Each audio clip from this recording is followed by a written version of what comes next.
is another week old and still just as good. This is going to last me like 2 months, this cup.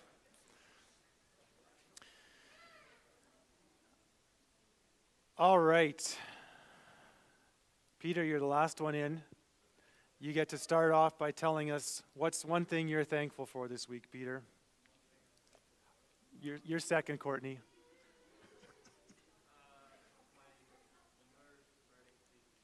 Manure spreading season is over. That's worth being thankful for. Are you going to go back to Mexico? We're just putting you on the spot here, but first week in December. So we got you for another 4 weeks, 5 weeks. All right, we have to maximize our use of Peter Clausen in the next 5 weeks to get a whole year's worth out of him before he goes back to Mexico. Courtney, do you have anything to be thankful for this morning? Out of quarantine. Hallelujah. Who has done a 14-day quarantine here? A few? Yeah, you. I think for some of us, it'd be like, that just sounds like a dream. The introverts in here are like 14 days stuck in my house by myself. Bring it on. And then there's the extroverts like Courtney. It wasn't paradise, was it? But you. Good.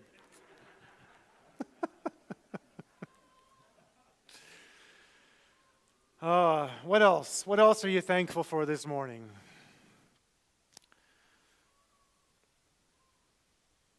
I'll just start. What's that? Your pastor? Well, that's a gold star answer if I ever had one. Thanks, Dorothy. All right. We'll carry on. So we are in week 5, I guess, of this course. We've been looking at evangelism in the New Testament. So we spent a week on the Gospels asking, what about ordinary Christians? What's your responsibility? How do we engage in spreading the good news? We spent a week on the book of Acts. We spent another week on Paul's letters, and Peter and a couple others. And now we're going to this week, we're going to spend a little bit of time on the early church.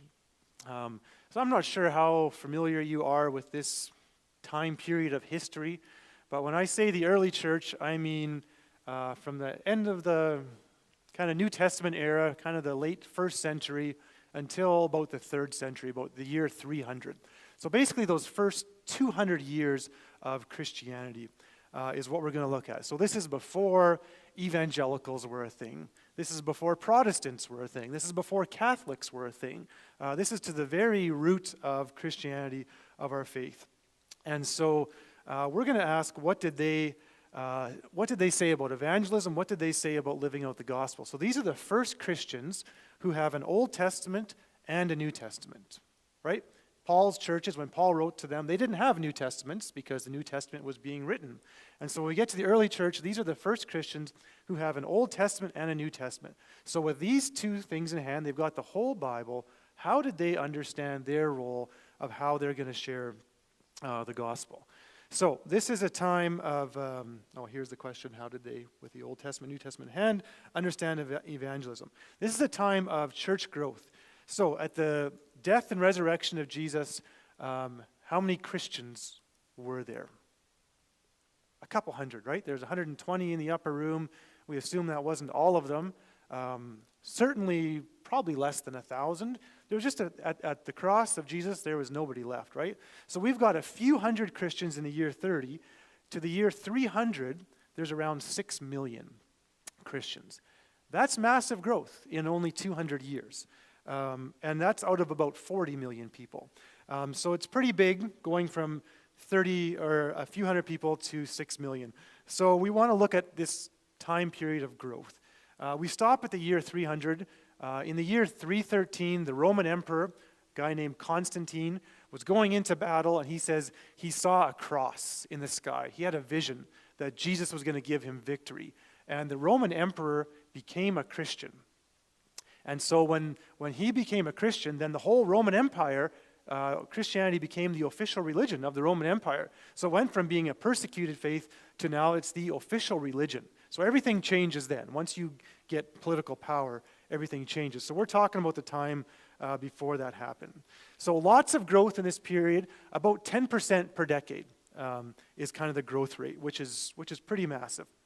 And so I want to paint a picture of this time of church growth and what the conditions were for when the church was growing. So number one, persecution.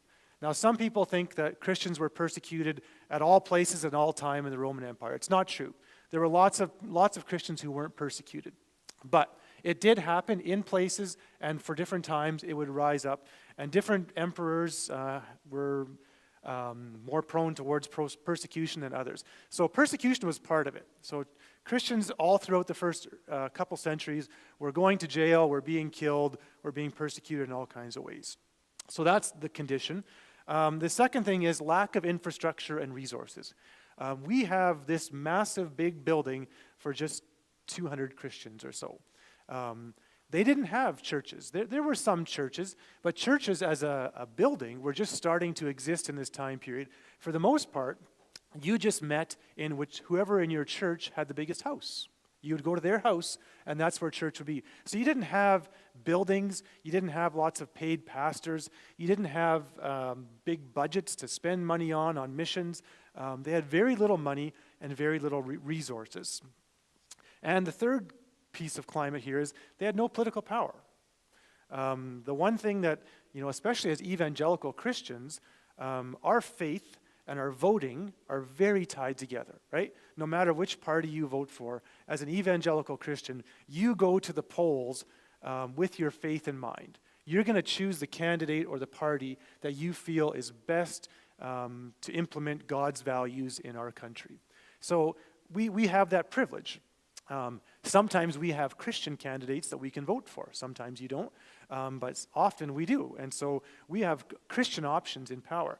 Early Christians in the first few centuries had no Christian candidates. There was no Christian party. There was no conservative party or liberal or NDP. There was no Republicans or Democrats. You just had the emperor, and he was in charge. So these are the ways that we think of what we need to further the gospel. The less we get persecuted, the better our church is going to do. The more money and resources we have, the more outreach we can do. And the more political power we have, the more we can impact our country. Those are the things that we would say are good ingredients for the gospel going forward. And yet, those are the things that the early church had none of. They had lots of persecution, very little money, and no political power. And yet, the church kept on growing. So, it's a really good thing to ask the question, how on earth did a church in this situation, how did that church grow? That's a question worth asking, right? So, and they did grow. And I'm just going to give you lots of quotes this morning from early church writings. We have lots of writings. Christians wrote a lot in those first couple centuries, and we have it. And it's exciting stuff to read. So here's Tertullian. Writes this in kind of end of the 2nd century. We Christians have filled every place among you, cities, islands, fortresses, towns, marketplaces, the very camp, we're talking military camp, tribes, companies, palace, senate, forum. We've left nothing to you but the temples of your gods. Pretty good. Probably a bit of an exaggeration, like all pastors. Christians weren't quite everywhere, but they were, by the end of the 2nd century, Christians were everywhere, and they were growing like crazy in that sort of climate where we would say, boy, the church shouldn't actually grow there. So how did it grow? And we don't actually have a lot of record of conversion stories. We like stories, right, where someone gets up and they tell their story of how they became a Christian. In the first couple centuries of Christianity, we have very, very few of those stories. The few that we have usually point to Scripture. They say, I read the Bible, and there was something different about these words. And I decided to give my life to God. But we have very few of those. So how did the church grow? A few different ways. So martyrdom, we're going to come back to that in a little bit. When people were killed for being Christians, that only caused the church to grow more. People saw that and they said, what's going on that you would die for this Jesus? And they would be intrigued. So martyrdom was a part of it. Pandemics, which is interesting because we're in the middle of a pandemic. When pandemics happened, it was not like this. They didn't have social distancing. They didn't have masks. They didn't have healthcare systems. So when a plague came through, it was far worse than what we're experiencing. What are we at in Manitoba? 30-some deaths or something? If this was the Roman Empire, we would be at 300,000 deaths in Manitoba. Those kind of numbers where people are dying left and right. And the Christians survived. They had a higher survival rate. So their percentage of the population actually went up because the pagans, who didn't do a good job of caring for each other, they died more often. And the Christians lived. And the reasons the Christians lived, yes, you could point to prayer, but often the difference between living and dying in a pandemic was if someone could give you water. If you just had someone who would give you a cup of water so you wouldn't die. And Christians did that. They took care of each other. They gave them food and water. And so Christians had higher survival rates and pagans had higher mortality rates. So things like pandemics helped the church to grow. Fertility rates. Christians valued children, so they had more babies. So all of a sudden you've got more children. If you've got children, you're growing the church. Do you know that? That's one of the ways that we grow the church. So there's lots of factors in how the church grew, but I want to specifically look this morning at evangelism. What did evangelism look like in the early church? So primarily evangelists in the early church were identified as the 12 apostles. So here's Justin Martyr in the 2nd century talking about Jesus. I think I read this one a couple weeks ago. He spent 40 days with some of his disciples down in Galilee, a region in Judea, instructing them in the doctrines they were to teach to others. Thereafter, having given them commission to preach the gospel through the world, his disciples also spreading over the world did as their divine master commanded them. So when they talked about evangelism, they always started with the 12. These 12 guys were the evangelists, and their commission from Jesus was to go and preach through the whole world, and they did it. And then they passed it on, because they didn't live forever. And so when those 12 apostles died, they passed it on. So for this reason, therefore, inasmuch as they obtained a perfect foreknowledge of this is the apostles, they appointed those ministers already mentioned, and afterwards gave instructions that when these should fall asleep or die, other approved men should succeed them in their ministry. So when the 12 knew their time was coming up, they replicated themselves, and they said, it's our job to evangelize. Now, before I die, I'm going to teach this person and train them up, or these 5 guys, and they would be trained up. And so the evangelists grew, and that's going on today. And so today we still have people who are in this apostolic line of being commissioned to go out and preach. So, when the first Christians talked about evangelism, it was almost always the 12 disciples and those who succeeded them afterwards. So, did ordinary Christians evangelize? We talked about this last week, and the answer is yes, obviously they did. It happened in lots of natural ways where they became Christians and they were excited about what they had learned and grown in, and they shared it with other people. We looked at household evangelism, how that happens. We looked at Acts chapter 16. So Lydia, when she became a Christian, she evangelized her whole household, her mom and dad who are living with her kids, her slaves, her sister-in-law who lives with them. The whole household became Christians together. The Philippian jailer did the same thing. So ordinary Christians, that's our question for this course. What did the ordinary Christians do? They certainly evangelized in their household and in other natural ways. Public witness. So, we live incredibly private lives. Most of you live like half a mile from your closest neighbor, and some of you even more. And nobody sees anything that you do in your house or in your yard or in your vehicle or even at work. We live very private, secluded lives. Life in the Roman Empire was not private at all. So if you imagine all of RM of Louise, how many people in our RM? Phil, do you know? How many? 2,000? That's it? Okay, let's add a couple more RMs. Let's get about 20,000 people. 20,000 people living in Crystal City. And you can't build any up, no high rises. So I want you to imagine 20,000 people living in Crystal City. How big would the houses be? Houses would have to all be demolished, and we'd have to build new houses that are very small. So a family of 5 might get 200 square feet. Okay? So you're all very close together. And you are, everything that you do, when you wake up in the morning, you would have privacy in your bedroom, and that's it. Once you leave your bedroom, your life is on display for everybody to see. And all of your businesses and all of your personal life are all together. So if you have a business, say you make clothes, you would make clothes in your house. And your customers would come to your house. And if you wanted to buy bananas from this person, you would go to their house and buy bananas from them in their house. So everybody was very closely together. And so your life was on display. Everybody saw that you didn't have a shrine to a god in your house. And when they went to buy clothes from you, they'd say, why don't you have a shrine? And you'd say, well, it's because I worship Jesus. And you'd get to share your faith. So life was very public in the Roman Empire. Your faith was always on display for others to see. And we talked about persecution. When Christians died for their faith, or even were thrown in jail, it spurred on other Christians to more loyalty, more faith. And people who were not Christians saw this, and they were intrigued. And we'll look at this a little bit closer later on. So, actually, I'm going to talk about it now. Persecution. So here's a quote from Justin Martyr in the 2nd century. He says, "It is plain that though beheaded and crucified and thrown to wild beasts and chains and fire and all other kinds of torture, we do not give up our confession. But the more such things happen, the more do others and in larger numbers become faithful and worshipers of God through the name of Jesus." So remember, we're asking, what do ordinary Christians do? These aren't apostles. I mean, often it was leaders who were persecuted, but just everyday Christians like you and me, this is one way that they spread the gospel, by dying. Not a way that we want to follow, but it certainly works. "The oftener we are mowed down by you, the more in number we grow.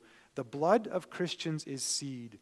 For who that contemplates it is not enticed to inquire, what is at the bottom of it? Who after inquiry does not embrace our doctrines?" So this was an incredible evangelistic tool.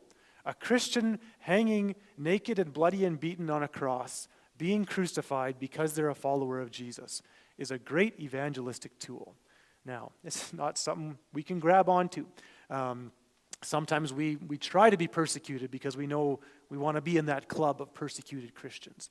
This isn't something we can necessarily replicate in our world, but when Christians are persecuted, and we maybe in the next 10 or 20 years, maybe things come our way that are more down these lines. I don't think we're going to be hanging on crosses, but when persecution comes our way and we endure it, people inquire. And they say, after inquiring, why wouldn't they give their life to Jesus? So, these are some of the ways that ordinary Christians furthered the gospel. So one historian talking about evangelism in the early church says, "It would probably be a misconception to think of every Christian of the first 300 years of Christianity as aggressively seeking converts. Early Christian writings warrant no such conclusion. In none of them does any hint occur that the rank and file of Christians regarded it as even a minor part of their duty to communicate their faith to the others." So, we've got a persecuted church. They got no money, no physical churches, no resources. They've got no political power. They didn't believe that the Great Commission was for them. They weren't even actively seeking out converts. And yet the church grew like crazy. This is a mystery for us as evangelicals, because this does not add up. You've got all these things working against you, and they're not even very good evangelical Christians. They don't even think it's their job to evangelize people. And yet, the gospel is being evangelized, and the church is growing like crazy. So, this is where we're at, and we've got to ask the question, how on earth did this happen? How did these Christians who had all these things against them, and who didn't even see the Great Commission as something that applied to them, how on earth did this gospel grow? And there's a beautiful answer that we're going to look at. Probably the best quote I've got is from one of the earliest leaders, Ignatius of Antioch. He's writing in the 1st century. He says, "It is right, therefore, that we not just be called Christians, but that we actually be Christians." That was the job of ordinary Christians. Your job is to actually be a Christian. That's what the Christians of the first few centuries keyed in on, was actually living out this faith. They didn't have a lot of interest in, there's no record of ordinary Christians evangelizing, and there's no teaching of ordinary Christians evangelizing in the first couple centuries. But what there is a whole lot of is this: how do you live out your faith? And so I want to just go through a little bit of this morning, give you some examples from the writings of the first couple centuries of Christianity of what are the kind of things that they talked about. And you're going to see it's very much focused on how you live your life. Put an end to your evil deeds. Learn to do good. Pursue justice. Rescue those who are treated unjustly. Render a decision for the orphan, and do what is right for the widow. Sounds a little bit like Jesus, right? These people had been reading their Bibles, and that's what they were teaching each other. This is how you ought to live. Abstain from theft, falsehood, deprivation, false witness, avarice, evil desire, deceit, vainglory, boastfulness, and whatsoever things are like unto these. There is faith, fear of the Lord, love, concord, words of righteousness, truth, patience. Nothing is better than these in the life of men.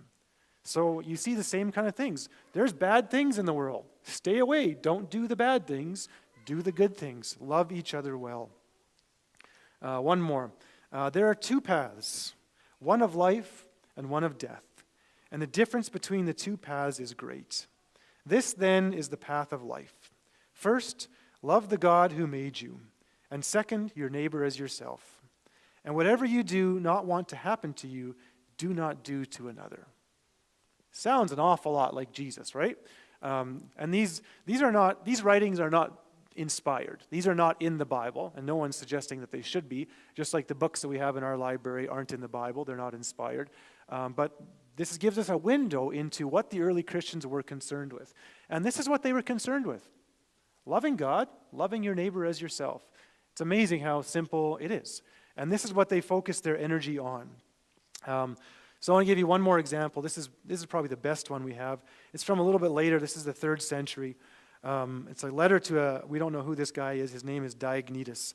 And here's a description of the early Christians. Just get a handle on this. It's a bit of a longer one, but I'll read it. So these Christians, they marry like everyone else and have children, but do not expose them once they are born. That's killing your baby because it's a girl. Christians don't do that. They share their meals, but not their beds, their sexual partners. So they eat together, but they don't share their spouses. They are found in the flesh, but do not live according to the flesh. They live on earth, but participate in the life of heaven. They are obedient to the laws that have been made, and by their own lives they supersede the laws. That's interesting for a bunch of Christians. They're obedient to the laws that are around them. There's something maybe for us in this today. And by their own lives, they supersede the laws. So they follow the rules that this pagan government has given them, and they even go beyond the rules. They love everyone and are persecuted by all. They are not understood, and they are condemned.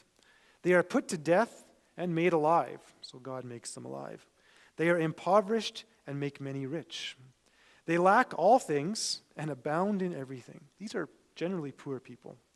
They are dishonored, and they are exalted in their dishonors. They are slandered, and they are acquitted. They are reviled, and they bless. Mistreated, and they bestow honor. One of the things that was consistent for Christians was that people spoke poorly of them all over the place, spread slander and lies about Christians all the time. And this description of Christians is that, yep, that happened. And when that happened, they blessed people. They do good and are punished as evil. When they are punished, they rejoice as those who have been made alive. They are attacked by Jews as foreigners and persecuted by Greeks.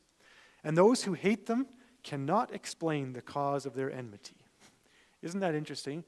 These people, they hate the Christians, but they can't even explain why they hate them. They just know they hate them. That'd be very much the same for our world today, right? People know they hate them, they just don't know why. But look at this picture of what the Christians are like. They are living righteous and holy lives in the midst of all kinds of opposition. And this is why the gospel grew, because Christians lived like this. So I'm going to look at just 4 ways. There's lots of ways that Christians lived out the gospel, but I'm going to show you 4 ways that Christians lived the gospel in the first 2 centuries of Christianity. Okay?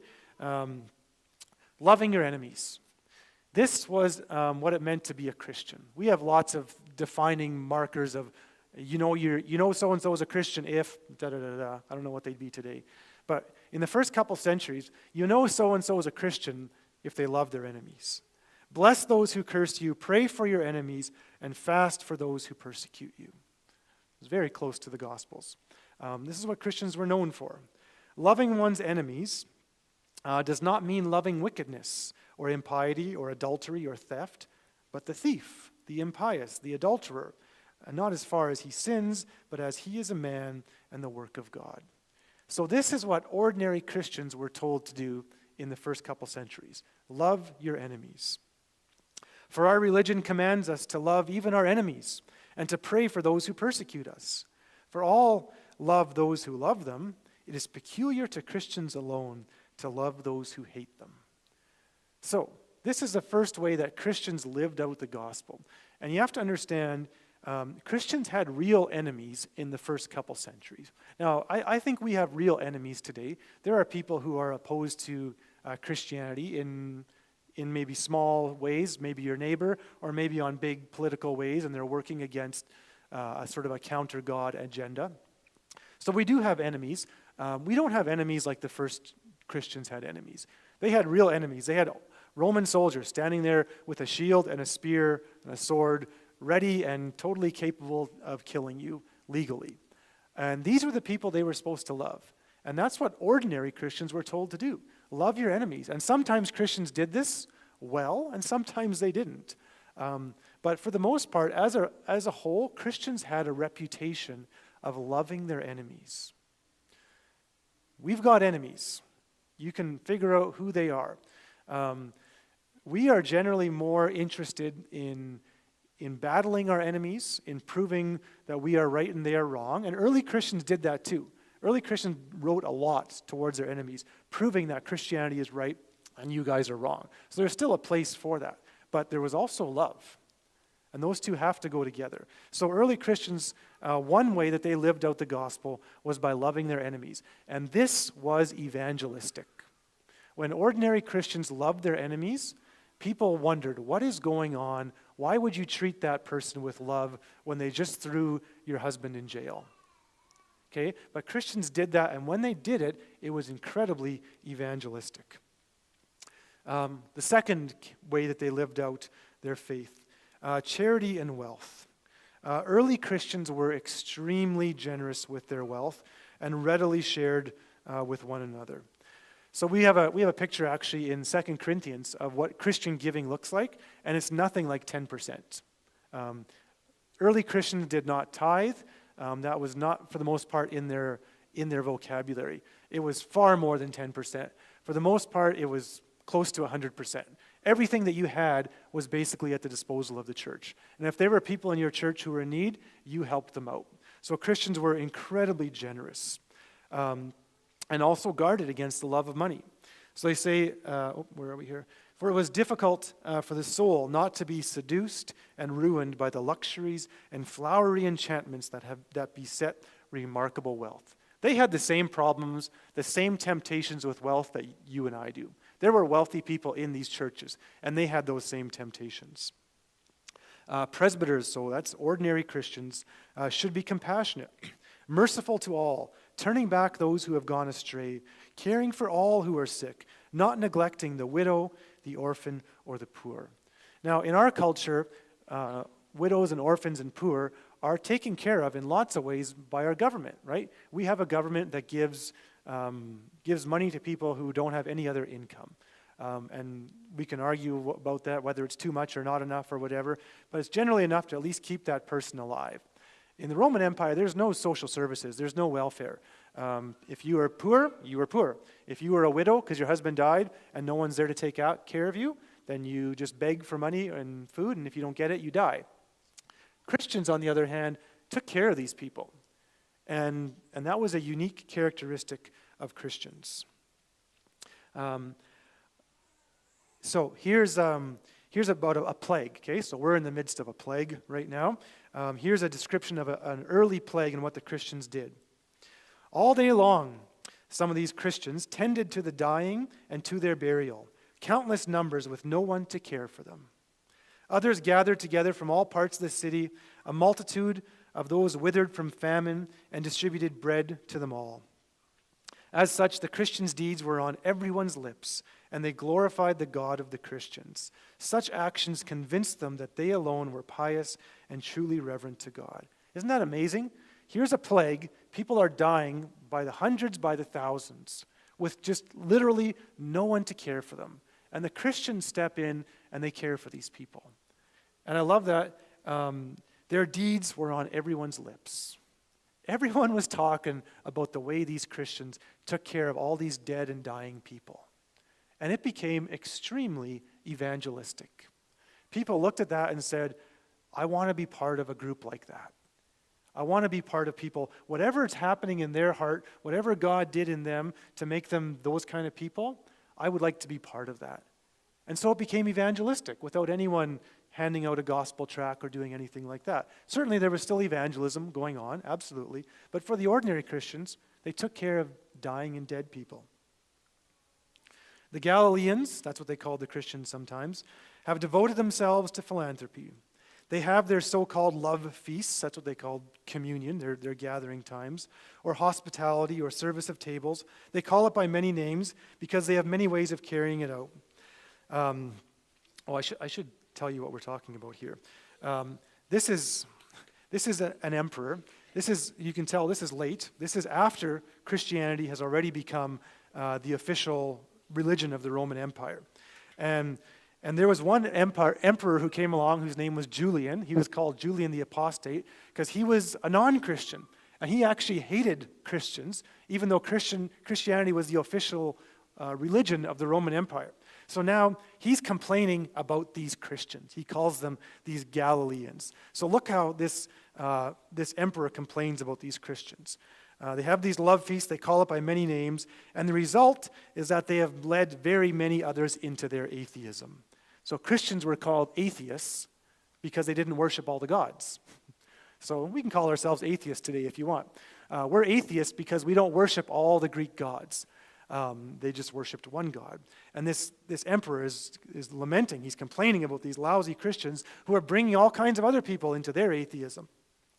They support not only their poor, but ours as well. All men see that our people lack aid from us. So this emperor is complaining because the Christians are taking care of their own people, but they're taking care of everyone else. And that's why this emperor, you can see he didn't last for very long. He wasn't actually very popular. But he started instituting a sort of a social system, a welfare system, because he was so embarrassed that the Christians, these godless Christians, were doing such a good job of taking care of everybody, and everybody else was coming to their faith. So he was mad, and he started his own thing against them. But you see how evangelistic it was, just taking care of people. It was evangelistic in that act. And yes, people still did evangelism. There were still preachers who explained the gospel. That's all still in play. But for ordinary Christians, they just took care of people. They loved the poor, and people were drawn. They said, why are you looking after me and my family like this? And they would say, it's because of Jesus. Well, who's Jesus? They would explain. They would come to faith. It was as simple as that. A third way that Christians lived differently, sexual ethics. So Christians practiced sexuality very different than the Roman Empire. I don't have time to get into all the things, but basically the Old Testament spells out a way of what we call sexual ethics, of what is permissible in God's world and what is not. The New Testament comes along and affirms everything that the Old Testament says. Jesus is 100% in line with the Old Testament in terms of sexual ethics. Paul comes along and he affirms Jesus, and he affirms the Old Testament. So they're all working together. And in the early church, nothing changed. All of that was still affirmed. No adultery. That seems like a common. Of course, you shouldn't commit adultery. In the Roman Empire, that was totally fine for men to have sex outside of their marriage. No incest. That was also accepted in lots of ways. No homosexuality. That was practiced widely in the Roman Empire as well. Pederastry, so this is older men having sexual relationships with teenage boys. That was very common. Sexuality in general. All of these things, Jews said no to them, and Christians also in the same way said, no, we are not going to live this way. So here's the instructions to ordinary Christians. Do not commit adultery. Do not engage in pederastry. Do not engage in sexual immorality. Avoid adultery and sexual immorality. These are from the first century. These are the kind of messages that churches were hearing. Remember the epistle to Diognetus. They share their meals, but not their beds. So Christians lived their sexual ethics in a very different way that was evangelistic. Now, for some people, it wasn't. For men, this was maybe a double-edged sword, because men looked at Christianity and they said, boy, if I'm going to become a Christian, that's going to restrict my sex life to just my wife. And I'm not sure I want to sign up for that.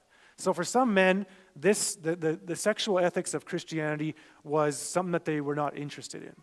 But if you look at women, children, slaves, the ones who were abused by the sexual systems of that day, Christianity becomes very attractive.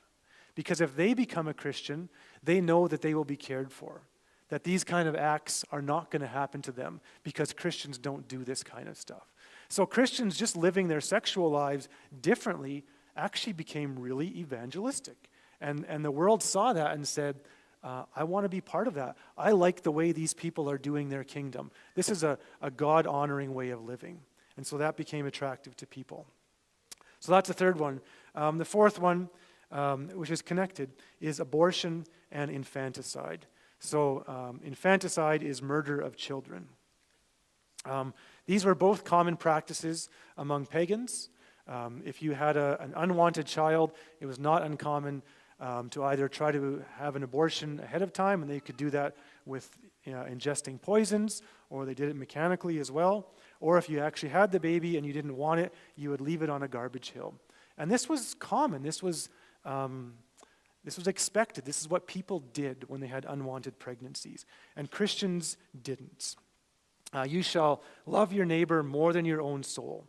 Do not abort a fetus or kill a child that is already born. So Christians early on, they said, love your neighbor as yourself. That applies to fetuses and newborn babies as well. And that was a very new way of looking at things. The description of children, or of Christians, they have children, but do not expose them once they are born. Here's a longer one against abortion. We say that those women who use drugs to bring on abortion commit murder. And we also say that they will have to give an account to God for the abortion. So on what basis could we commit murder? For it does not belong to the same person to regard the very fetus in the womb as a created being and therefore an object of God's care. Yet when he has passed into life, to kill him. We also teach it is wrong to expose an infant, for those who expose them are guilty of child murder. So these were issues that were important for those Christians. And when they lived that way, it was evangelistic. It became evangelistic to this baby who was taken off a dunghill and raised in a Christian home. And that child went from dying, being torn apart by wild dogs, to being raised in a Christian home. So it becomes evangelistic in lots of ways. So these are some of the issues that were front and center for the early church. Some of them are going to translate for us, and maybe some of them won't. But this is the way that they lived out the gospel, and the church grew like crazy when people lived this way. So here's a second century Christian who writes a really good description. So he's talking about Christians. He says, among us, you will find uneducated persons and artisans and old women who, if they are unable in words to prove the benefit of our doctrine, yet by their deeds exhibit the benefit arising from their persuasion of its truth. So he says, we got people in our church, they're not very smart, they're not very well educated, they can't always explain why they believe what they believe, but you watch how they live and you will know. What a good description. They do not rehearse speeches, but exhibit good works. They don't go around having training sessions on how to talk to your neighbor about Jesus and how to do this and how to do that. They don't rehearse that. They just live really good lives. When struck, they do not strike again. They turn the other cheek. When robbed, they do not go to law. They give to those who ask of them and love their neighbors as themselves. That's the description of these early Christian communities. And it became incredibly evangelistic. These people didn't know how to evangelize very well. We don't have any instructions of them being told to evangelize or taught to evangelize. We don't have record of them doing it. We know that it happened. The emphasis on all their Christian teaching in the first 200 years is how to live the gospel. And these Christians, for the most part, they did it really well. I'm not saying they did it perfectly. It's not a golden age where these were perfect Christians in the first 200 years, and if we could just get back to that, we'd be perfect too. No, they were real people. They had mistakes, but they poured most of their energy into living out the gospel. They didn't have a lot of doctrine debates or theology debates because everything was kind of new. They just taught one another how to love your neighbor as yourself. So, we can't exactly replicate this era, but I think we would be wise. We would be really wise to look at the period of the last 2,000 years. We got 200 years where the church grew at a faster rate than any other 200 years. We would be really wise to look, what were the ordinary Christians doing in those 200 years? How on earth did the gospel grow so much in those 200 years? And we see they put tremendous effort into living the gospel. They loved their enemies. They were charitable. They shared their resources. They lived countercultural sexual ethics. They took care of the vulnerable, of unborn babies and children, widows and orphans. That's what early Christians did, and in that atmosphere, the gospel grew like crazy. That's quarter after or 13 after. I've got 2 minutes if you have a comment or a question.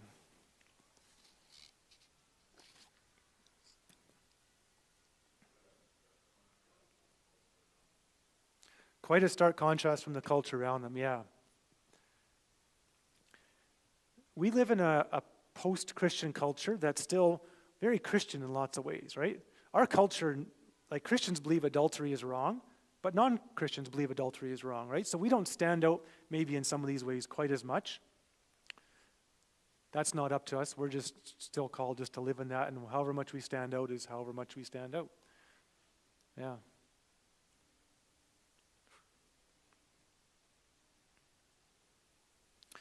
Okay, next week we are going to have a conversation.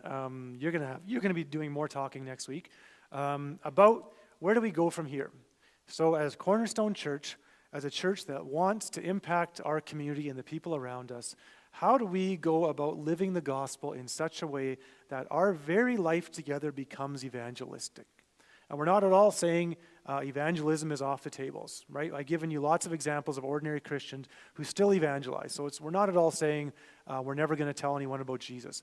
But how do we live our life as a church in such a way? Where are the areas of our church where we need to grow? Where do we need to do better so that our life becomes a stronger witness? Where are we doing well that we can build on? So if you have those, last week I'd given you that few-page handout of all the things that Paul told his churches to do. If you want to bring that with you again next Sunday. But I just want you to be thinking, next Sunday, you're going to be doing some talking. We'll be in some little groups. And so I just want you to be thinking about our church this week. So maybe you're still on a tractor, or maybe you're washing dishes, or whatever you're doing. Start to think, God, what would you have for Cornerstone Church?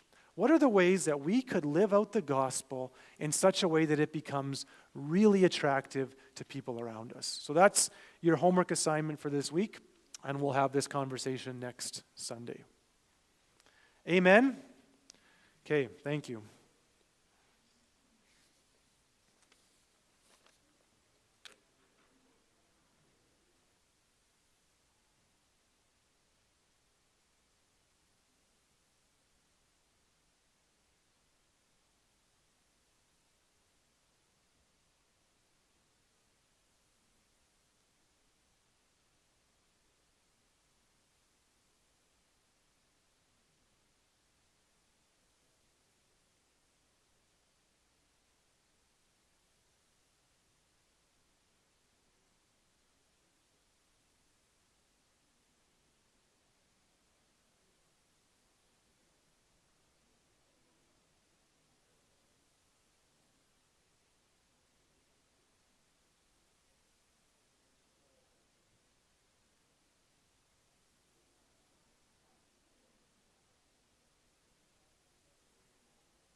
Check, check, check.